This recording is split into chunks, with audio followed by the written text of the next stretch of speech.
So yeah, Franco, thanks for joining us.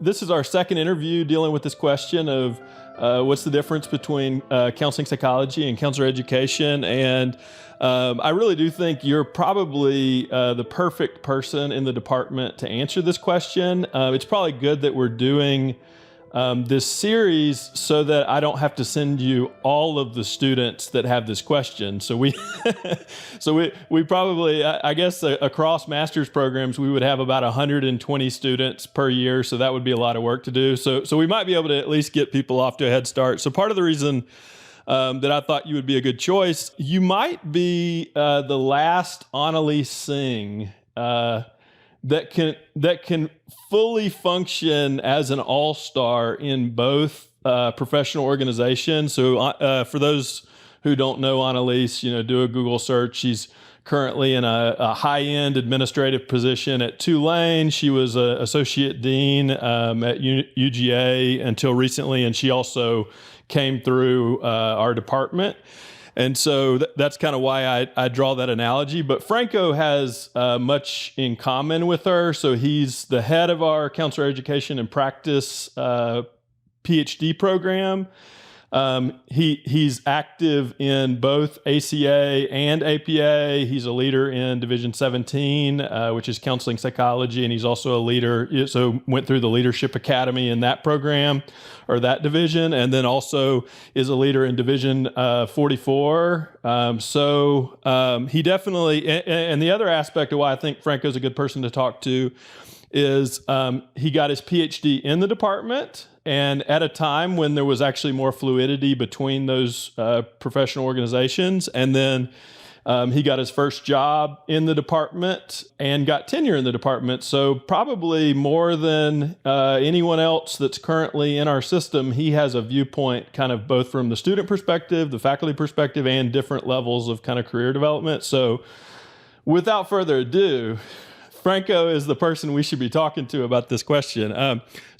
So Franco, I think the biggest kind of lead in, I had one conversation with Sarah Gazaway, and her process, it took her literally to the ninth hour to kind of make a decision about this issue. Both felt like a really good potential fit. She was really attracted to the values of both. And if I had sent you her interview ahead of time, she didn't say this in her interviews, but a week before she applied, she told me she was going to apply to the counselor ed program.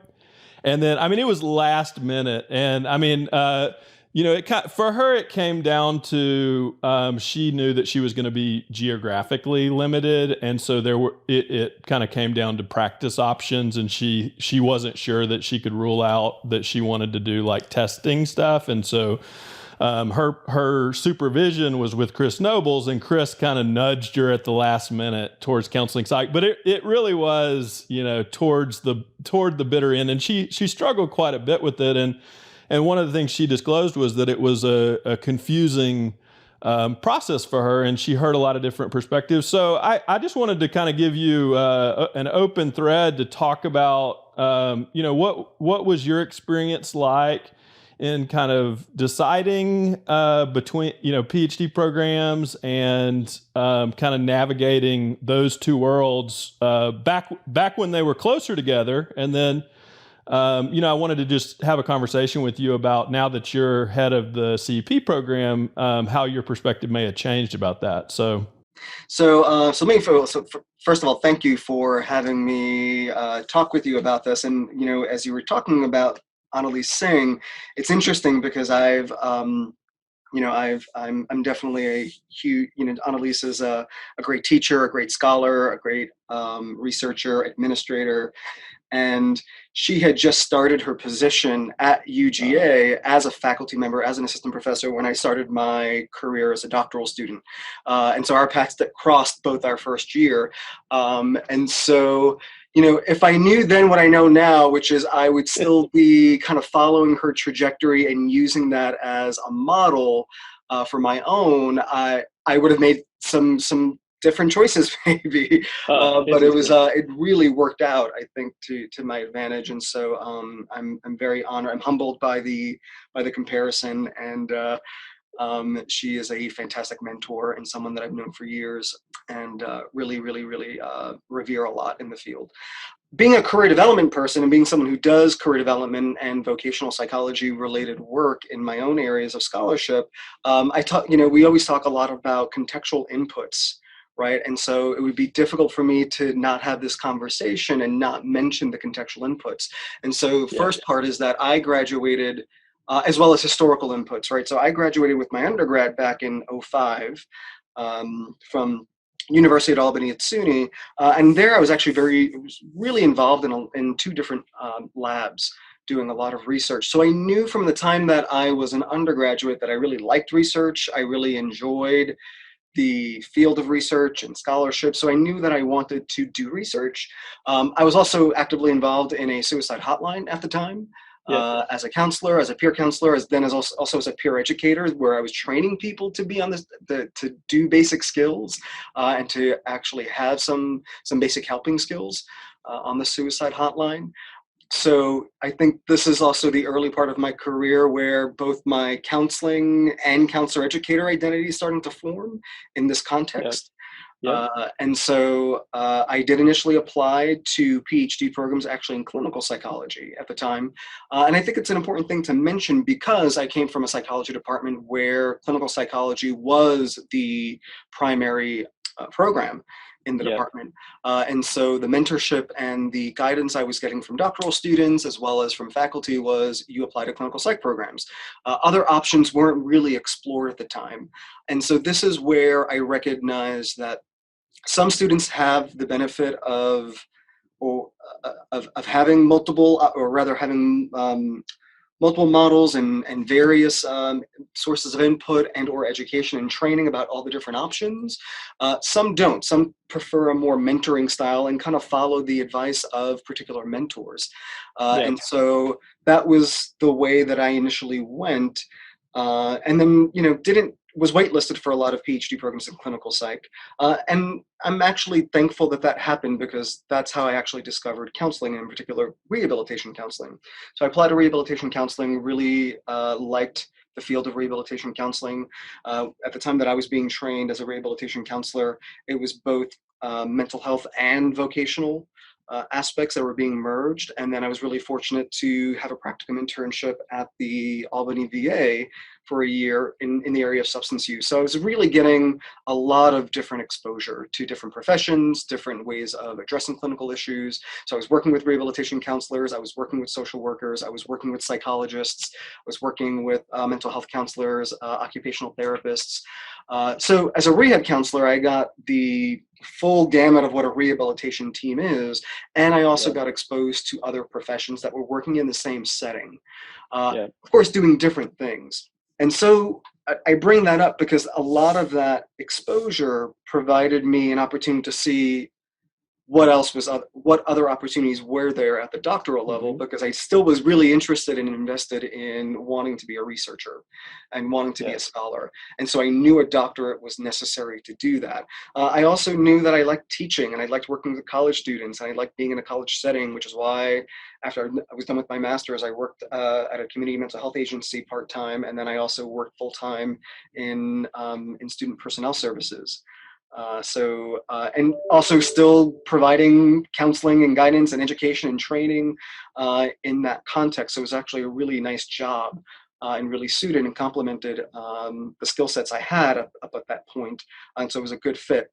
But again, I also knew that I wanted to continue and move forward in my career and pursue that doctorate. So it then came down to, okay, what kind of doctorate do I pursue? Do I go counselor education? Do I go counseling psychology? Do I reconsider clinical psychology?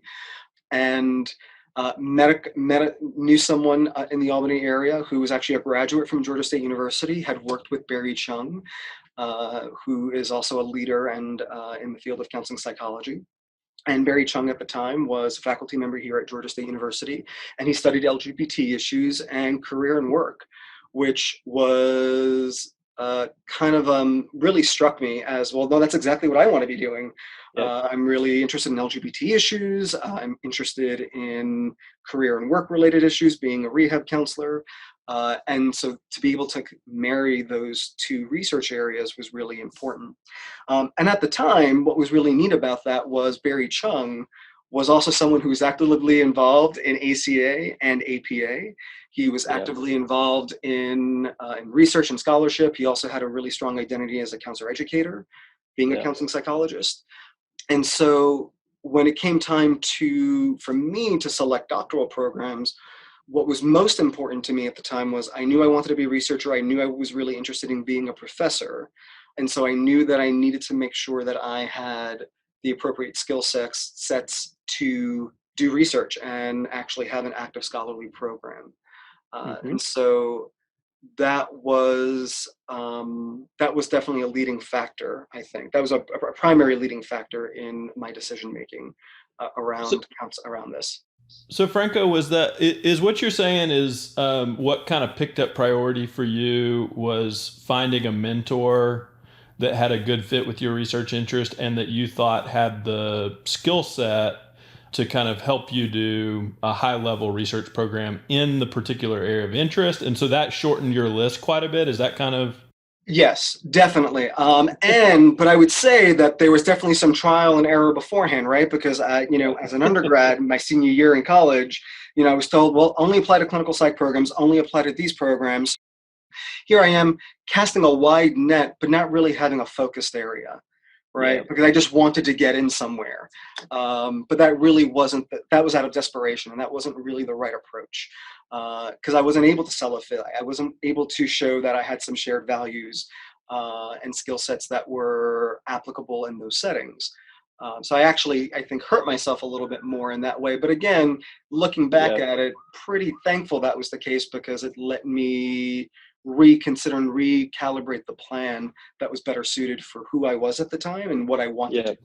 Yeah, I mean, I won't go too much into it, but I had the same story. I mean, it's amazing how much better acculturated our students are relative to most of our faculty. I sent applications out and looked at places, and I just tried to tell people, forgiveness is an interesting thing to study. The only people that were interested in working with me were people who were also doing programs of research on forgiveness, but I had no clue how it worked. So anyway, yeah, there is, I think our students in our department have much better kind of information about how to kind of engage that process. And it isn't, especially the sheer variety of options and the differences in programs. It's not an easy process to navigate. It's not, and and there's a lot out there, and there's a lot of different varying opinions out there.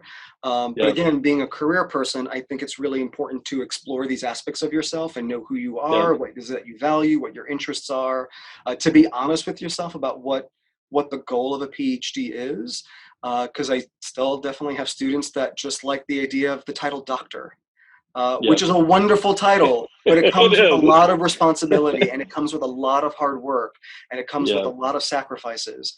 And I really can't I really can't say enough about that you are sacrificing a lot of time, you're sacrificing Yeah. time away from family, friends, you're sacrificing potential income.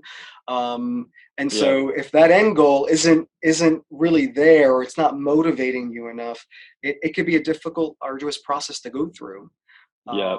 And so this is why Yeah. I also It's understand why students really want a lot of time, why this is an important decision for them, because there is a lot at stake. Yeah. It's not for everybody. It's definitely not a good decision for everybody. Way too much time, and yeah, I mean, if what you want to do is practice as a counselor, would you agree with this? Spending 4 to 5 years, unless you have an additional reason, probably doesn't make sense financially or career wise. So we probably need to get better about kind of the messaging around that. Yeah, and there is some economic components to it, right? Is it a good return on Yeah. investment, right? Yeah. Because that's 4 or 5 years additional training that you're doing after a master's. Yeah. And so, if the goal is to always stay where you are, right, or you're more geographically restricted, or if you necessarily think you're going to make more money with a PhD, which in some instances you can, Yeah. depending on the setting that you're in, but sometimes no, it's not necessarily Yeah. the best return on investment, depending on what you're doing, because you're losing out on income on those years.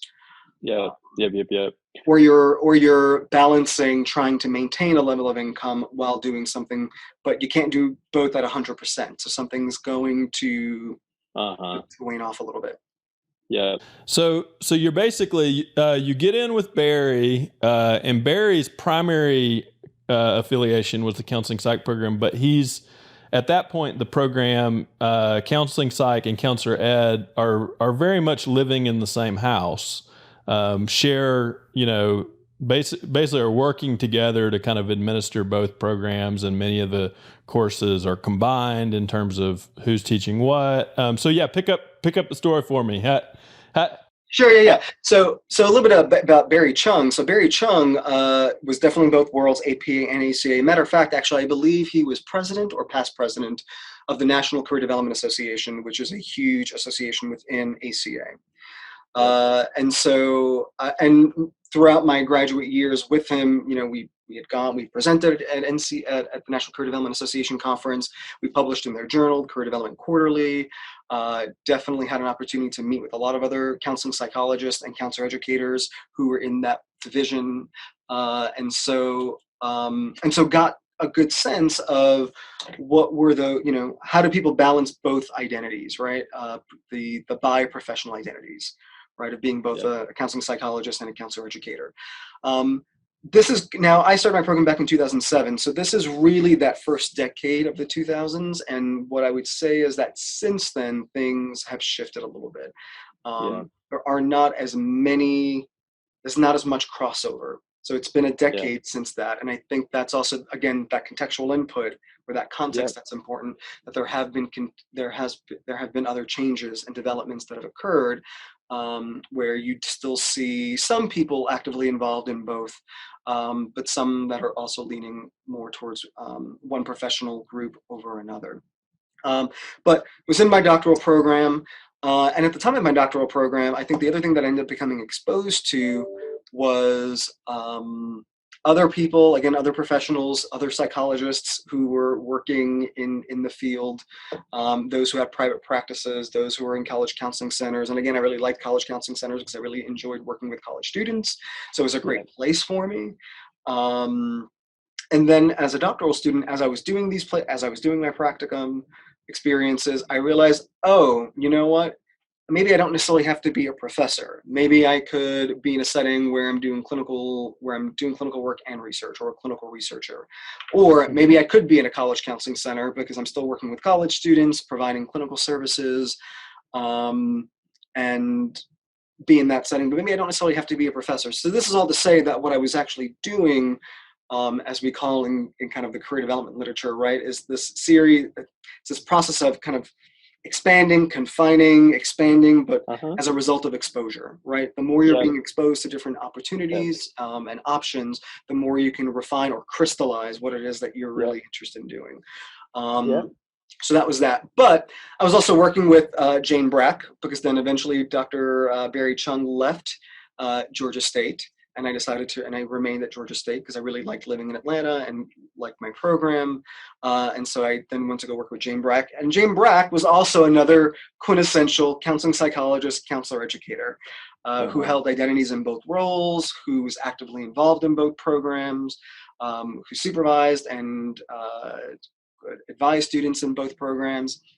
So Jane really did a fantastic job of providing and modeling a way of mentoring, and a way of navigating a career that wasn't strictly just counseling psych or counselor education.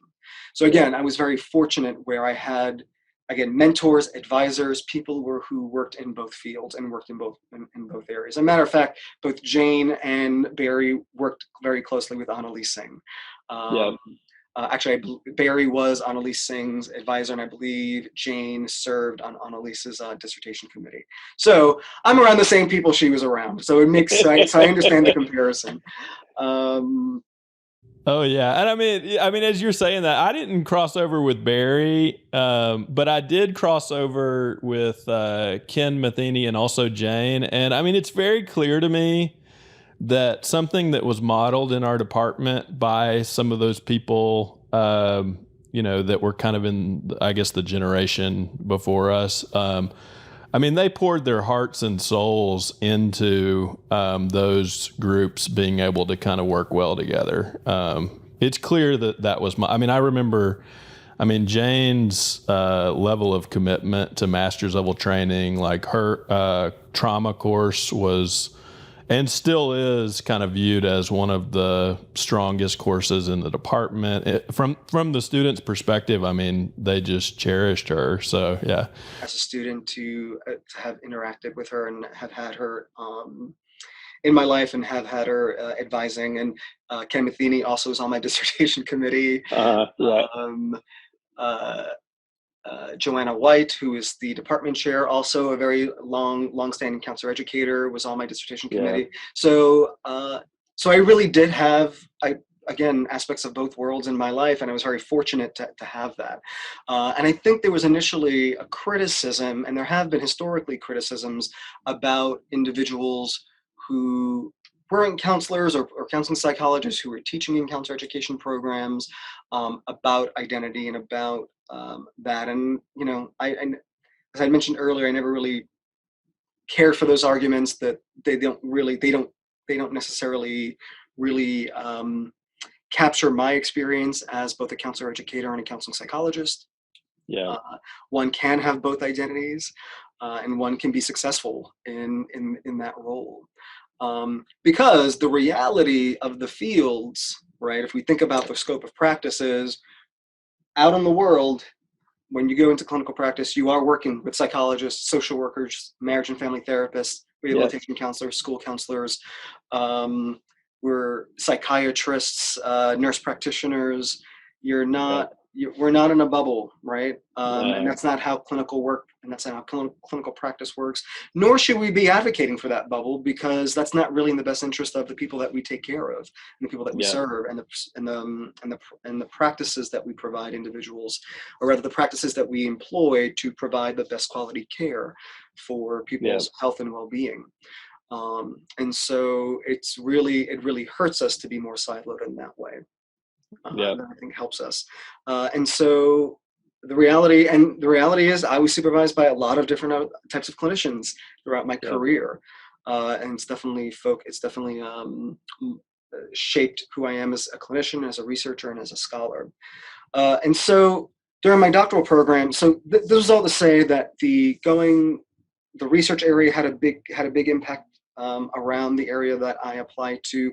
However, when I think back about the programs I did apply to at that time, little did I know then, but I know more now. I also was applying to work with people who also had active involvement in both ACA and APA.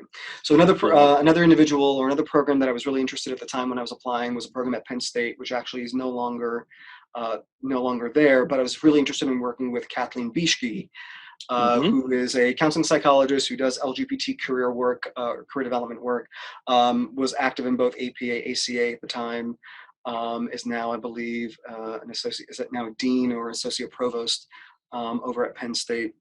So I think about this and I'm like, is it serendipitous? Was it some sort of, some sort of kind of destined, something angelic kind of spiritual guiding me? I don't know what it was, but it was something. And I guess as far as career theories go, you pick settings and settings pick you. So there's some aspects where you probably were attracted to. There was a little bit of a latent factor that was cutting across the settings. Well, there's another important historical context or historical input here, and that is, now that I teach this, it makes sense to me. The counseling profession and counseling psychology are both rooted in the vocational development movement, right? Frank Parsons, who's kind of that founding, father, who talked about vocational guidance, who was talking about social justice and advocacy. He was talking about career and work for those who are unemployed and for the poor and for immigrants. He is literally the person that is the one that really kind of started it all. So, so professionally, that's where there's a lot of overlap, right? So it only Yeah. makes sense that because I do career development work, I'm going to be in both worlds because we both have the same kind of, founding father, who really Oh, started it all. Yeah, and I mean, you use the father language. I was actually about to say this. We're children of divorce. Like, none of us have exist without the father and mother professions being there. And so, yeah, I think what you're speaking to is there was, for a long period of time, a very productive, and neither profession thrives without the other. But then there was, and I mean, my sense of it, I really haven't tracked the details, but it did seem to come down to turf wars and kind of making sure that both groups could professionally thrive, and that making sure that that was, that both groups' well-being was attended to. And, I don't know the details of whether that could have gone another way. I came into the profession after the split. Yeah, and so what ended up happening was around 20. Well, it may have been before 2013, but 2013 was the date in where after that any KCREP accredited program needed to hire people who were counselor educators, yeah. with degrees in counselor education. Now, this is where it also gets a little So, so interesting. that was so that Yeah, was kind of when that was basically when the settlement was signed. right. And I mean, I sent you that Hepner article. I mean, clearly by 2000, people were aware that the relationship was on the rocks. So it just sounds like it was an extended process, and in a certain way, like, as someone who's not particularly invested in the division, it is a little bit sad because we all cite the same kind of cherished heroes, Daryl Wing Sue, like those types. We look back to so much shared kind of history and admiration of. So anyway, yeah, there. I don't know if you have any similar feelings or grief related to some of that, but as someone who doesn't feel quite as invested in the division part, I have some grief about that part. Yeah. Yeah, no, and it definitely makes sense because our professions were highly. I think about Mark Pope, right? Mark Pope, who did a lot Yeah, of LGBT, who's a very um, also another counseling psychologist, counselor educator, really big in LGBT issues in both counseling and psychology, who published in both fields, who cited in both fields. Of course, Sue Arredondo. Of course, we mentioned Daryl Wing Sue. I mean, the list definitely goes on and on. As well as counselor educators who talk about forgiveness, right? Rick Balkin just published a book yeah. about forgiveness, and I'm like, Oh yeah. oh, Everett Worthington is all over in that book, right? Oh Um, yeah. for the years, right? And so and I think because of that shared piece, those shared values. To speak to your point, though, also about kind of that shared grief, I have a little bit of a different experience with that, and that is because Yeah. my training and my specialization was as a rehabilitation counselor. Yeah. And so this was the other thing that factored into my decision making at the time when I was applying to doctoral programs, and that is rehabilitation counseling programs were not accredited by KCREP; they were accredited by CORE, which is the Yeah. Council on Rehabilitation Education. And so I did not go through a KCREP accredited program, but I went through a program that CORE and KCREP had a very tight relationship. And a close relationship because they were both counseling professions. Because if you study the history of counseling, there were all these specializations that first developed before there was kind of this unified idea or an idea of unifying counseling and kind of Yeah. having specialties. And this is still something that's discussed and debated and argued. Um, and ACA has seen this with the separation of ASCA, which is the Association for School Counselors, as well as AMCA, which is the Association for Mental Health Counseling.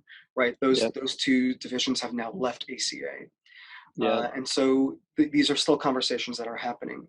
But as a rehabilitation counselor, there is no PhD in rehabilitation counselor education, right? That was accredited by CORE. CORE only Yeah. accredited master's programs. And so my faculty were people who had PhDs in counseling psychology, school psychology, counselor education, rehabilitation administration, rehabilitation psychology, people who had degrees in social work, or doctorate in social work. So at the doctoral level, the expectation was that you continued to work with people with disabilities, that you at least had a master's degree in rehabilitation counseling and were able to inform that area. But there was no rule that said you had to have a degree in counselor education, right? Yeah. And so using that as a model and knowing that I really, again, had strong interest in vocational development and career development, LGBT or multicultural populations, I realized, well, you know what, counseling psych seems to be a good route to go. Given that if I want to go back and teach in rehabilitation counseling, the doctoral degree, as long as I'm doing work in this area or working in the area of disability, I should be okay. Well, then things changed, right? KCREP, all of a sudden, KCREP was like, nope, you need to have a doctorate in counselor education after 2013. Now, I graduated in 2012, so I actually was grandfathered in. Yep. So I'm considered core faculty in counselor education without having a PhD in counselor education. But then a few years later, core and KCREP finally merged.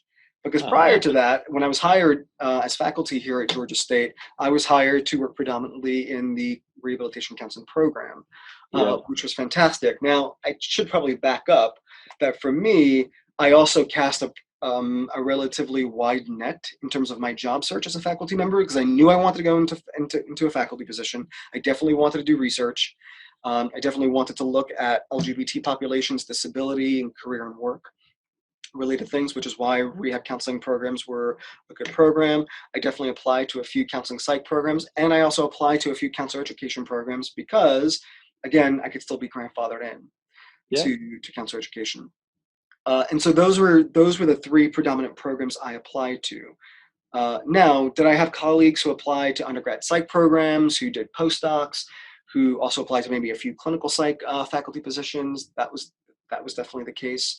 Also had a lot of colleagues who they continued to work in clinical settings and wanted to work in clinical settings and work as psychologists in those settings. Several who ended up taking, who work at medical hospitals. So this was all to say that I definitely saw and then some who went military, right? And they're military psychologists. So definitely at the time, as a counseling psychology doctoral student, I definitely saw the wide array of opportunities that were available to me as a counseling psychologist, which was really assuring, because it's nice to know that you have options and areas that will hire you, right? And academia and being a professor is not the end-all be-all of a PhD. And so no, that's the case. And the same for counselor education, right? So when I have my counselor education students, I even tell them, a tenure track position don't feel the need to have to necessarily pursue a tenure track position if that's not where your heart is, right? Or a clinical position or a clinical teaching position. If that's not where your heart is and you rather be out in the community or working in an agency, follow that. Yeah. Yeah, I'm glad to hear you say that, Franco, because in my interview with Sarah, I may have even, what I said may not have been accurate. In a certain way, what I said is that it does seem like counselor education programs have a primary focus on preparing people to be able to teach in KCREP programs versus counseling psych. I would say it's not even the primary area that most people go into, that they go into academia. So there's actually, similar to clinical psych, actually, there's a weird dynamic where you get people coached to say, oh yeah, I want to do research, I want to go into academia, but really most people don't want to do that.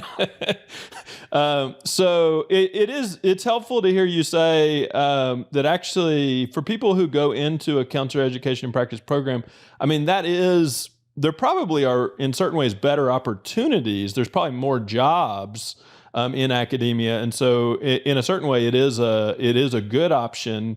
But it sounds like you're saying there are actually a range of options that would still be open to you. And also, if you realize that's not a good fit, you actually, it's the kind of career where you have the credentialing and then you can switch areas pretty easily without having to totally retool, which is, if you were taking a career class, that's nice not to have to totally start over. Yeah. And this is where it's also really important as a counselor, and those of us who've all been trained as counselors, or as counseling psychologists who have all been trained in the area of career, you don't want to force someone into a particular into a particular profession, right? Because that's not really in their foreclosure best or whatever. interest. Yeah. That's pride and ego and one's own joy and excitement sometimes around their own professional identity, but it's not necessarily the identity of the person that you're working with, right? Yep. And so this is actually probably a good time to kind of remind people what a degree in counselor education is, right? And it's counselor education is designed to prepare graduate students to be clinical supervisors, educate and develop counselors in training, advance the profession of counseling through research, leadership, and advocacy. So it is expected that people that come into a counselor education doctoral program, that one, they have a degree that's in relevant clinical experience in a counseling specialty, whether it be school, mental health, rehabilitation counseling, marriage and family therapy, that they acquire knowledge in the area of pedagogy and supervision, that they advance knowledge of counseling, that they rather continue to advance their knowledge around counseling theory and practice. So counselor educators are continuing to practice. But what you're going to see in more traditional CACREP accredited programs is the amount of time focused on counseling practice is a little bit lower, right? Because the idea here is that you've already have that degree, and half the students that come into a counselor education program are either have a license or are about to get their license, right? So they have the clinical experience. Because they've continued to be under supervision. Rather, the focus of their training is how do you teach and train, right? So how do you do pedagogy? How do you provide supervision, right? Because that is an important skill set. Matter of fact, my postdoc, although supervised work experience here in Georgia, because I am licensed as a psychologist, the entire focus was on clinical supervision since it is a core competency area in psychology. But it's not necessary, right? You may take a course in supervision, you may get some clinical, rather do a practicum in supervision, but you're not necessarily required to do that. Whereas in counselor education, that is a requirement. And that you conduct research relevant to the profession. Now, this is also another area where you will see some differences within counseling psych and counselor education in that area of research, but you will also see overlap. Counseling psychologists and counselor educators do research on supervision. They do research on training. We look at counselor experiences and counselor development. I would say maybe counselor educators focus a little bit more on counselor development and counselor training and supervision in that regard, since it is part of the profession. But counselor educators also do research around clinical practice and around development and things like that, which is also similar to what counseling psychologists do in research. Yep. So, Franco, in terms of students who are trying to kind of navigate all this, and I had a moment, I study religion and spirituality. I had a moment where I was like, man, the shadow of Protestant culture cast long, Well, and specifically what I was speaking to is just the splitting of organizations. That's something that, U.S. culture has definitely carried forward, even in secular groups. But are there any cases that you find it very clear to give students guidance on which organization might be a better fit? Yeah, so I always, when I meet with students, I always ask them what's their end goal, right? Is it clinical practice? Well, guess what? As an LPC, you can do clinical practice. And at that point, the PhD in counselor education doesn't necessarily advance because it's still the same license. Yeah. Right. So you're ready. So you've got it. So if you already got that, right? So a PhD in counselor education does mean that you are trying to advance your skills and or market your skills and or do something slightly above what you've already been doing as a clinician. Now, as a psychologist, the difference, of course, is that the scope of practice, the licensure is different, therefore the scope of practice is a little different. And so states do vary in terms of testing, assessment, and diagnosis, right, as a psychologist. And then also that research piece, because I do know, just personally for myself, I know more clinical researchers who have degrees in counseling and clinical psychology, working in agent clinical settings like VAs and hospitals, doing that combination of research and clinical work. Not to say that counselor educators don't fit in those settings. I just haven't seen them necessarily pursue those settings. Yep. Yeah, I know what you mean. So there's a few options that almost like maybe settings where you were managing clinical trials and doing the supervision for those, or things like that, at least for now seem to prefer a PhD level license. And I mean, it'll be interesting to see how that plays out longer term, because as more of the clinicians are master's level, and because of the kind of turf war, I mean, it actually may be that some of those positions need people that can supervise master's level clinicians. So the world keeps changing, It does, right? And in the medical world, the analogous pieces that you see that more with physician assistants and nurse practitioners. Exactly. Right. And so you're already seeing that piece with in that world compared to medical doctors or MDs. So for me, my first question is really, what's that outcome, right? If it's really more clinically focused, then there is an advantage to getting that PhD or that doctorate, right? Whether it's a PhD or PsyD for that matter, no reason to discriminate between those two doctorates.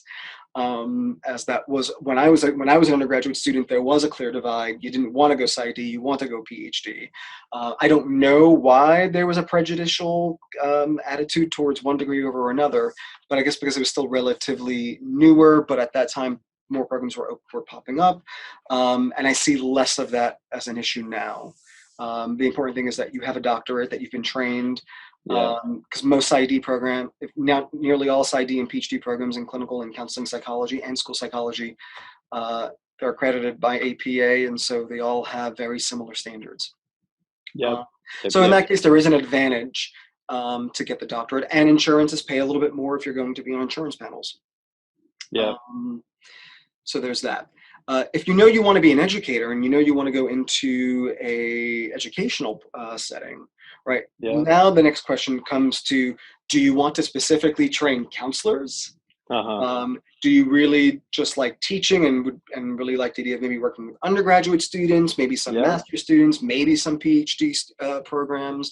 And so this kind of opens you up a little bit more, because if you know you really want to train counselors and you want to educate counselors and you love the field of counseling, counselor education is a great field to go to because of what's been set up. But if training counselors isn't necessarily where your heart and soul is, but you like the idea of being a professor, or you want to be a teacher, maybe teach undergraduate students, then counselor education still works, because I have had colleagues who have graduated with degrees in counselor education and teach undergrad and graduate, or in combined programs like that. But getting a degree in psychology is also beneficial in that way. So then it becomes a matter of, what do you do to make sure that you're most marketable? But if you know really strongly that training counselors is what you want to do, then counselor education is probably the better route. And maybe one more question, then I'll see if there's any additional things you just want to kind of add on at the end. But the last question would be, for a lot of students, it isn't clear cut.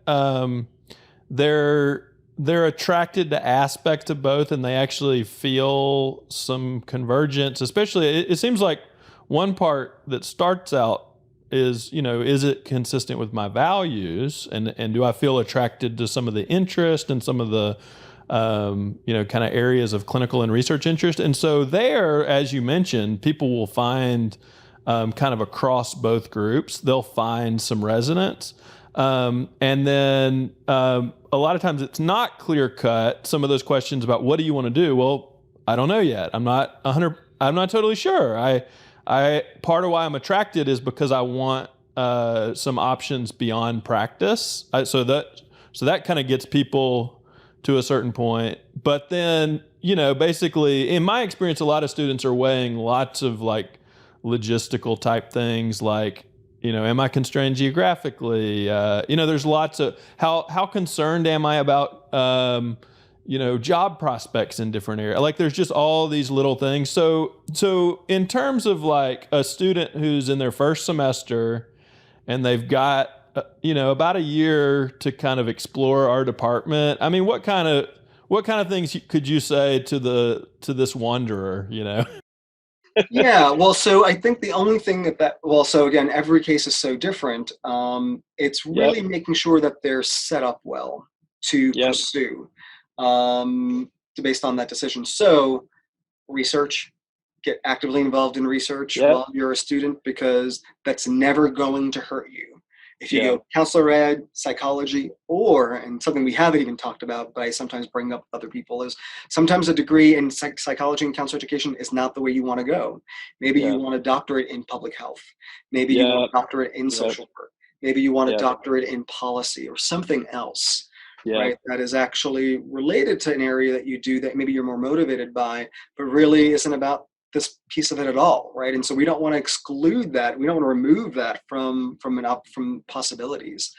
And again, my job as a counselor and as an educator is to make sure that you fully know what your options are and not to confine you in something that you may find really isn't the best fit for you. But to go back to your question, making sure that you're really actively involved in research, participating in research teams, getting the skill sets, trying to work towards some national presentation or publication even, because that's kind of a really super high standard if you can get a publication as a master's student.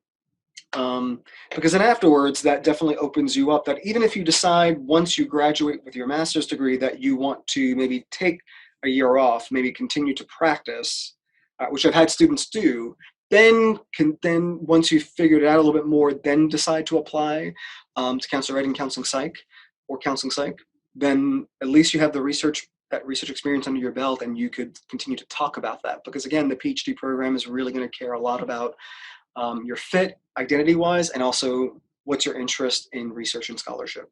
Yeah, thank you. Yeah, that really rings true. I mean, if you get plugged in with a mentor who can kind of walk alongside you and involve you in the work of their team and help you kind of connect professionally, both within the department and with other people who might have similar interests, then you can kind of filter through the information and figure it out, one step at a time. And it usually is a windy process, honestly, for most people. And probably if people took all of your courses on career development, they would have a better understanding of why. Maybe, or they may just have more questions, like Sarah Gazaway did, since she did take my career class. She's like, I still don't know what to do. And I'm like, well, that makes developmental sense where you're at, right? No, I think the other thing, Donnie, that I want to quickly mention, and that is, I've mentored a number of master's students, several who have gone directly into a PhD program, whether it be counseling psych or counselor education. And then I've had other students that attempted and applied. They didn't get in. They waited another year or so, had more clinical experience, and then applied, and definitely had much more success going in afterwards. And I've also had students who have applied to faculty based on research interest in both counselor ed and counseling psych, and then really made a decision based on which program and which place felt the best for them. Yeah. And they navigated it that way. There is no right or wrong way to do it. But I think to your point, though, you want to follow your values, you want to follow your interests, you want to follow what feels right? And feel secure. This is where you have to detach a little bit of ego and or pride. Again, if the goal is just to have that PhD or that title doctor, because any one of us could tell you, we don't personally think that's worth it for that. Nope. Not worth it. Not many people care. Yeah. Nope. And it really comes down to that piece, even if you don't know exactly what you want to do, because yes, it's absolutely unreasonable to say, oh, you need to know exactly what you want to do. Things shift and things change, and you get exposed to new things and new ways of doing things. And so you want to make sure that you're open and receptive to that, because there can be some really great things in that if you leave yourself open to it. Yeah. Well, Franco, thank you so much. This is a real gift to the students. And I mean, to be honest, I actually hadn't heard you kind of talk through the parts of your story. And I mean, it actually reminded me of some of the other people that made such a investment in our community. And so I really appreciate kind of hearing your story. And the department is fortunate to have you carrying forward some of those aspects. Yeah. Thank you. Really appreciate it. It was definitely fun to talk about this, although I don't always love talking about myself at all. These are important decisions for students to make, and they're not easy, and but it's worth the time and effort to really grapple with these things, so they could make the best decision. Yeah, and sometimes hearing stories just helps people get a better sense of, like, the windy path that life is. So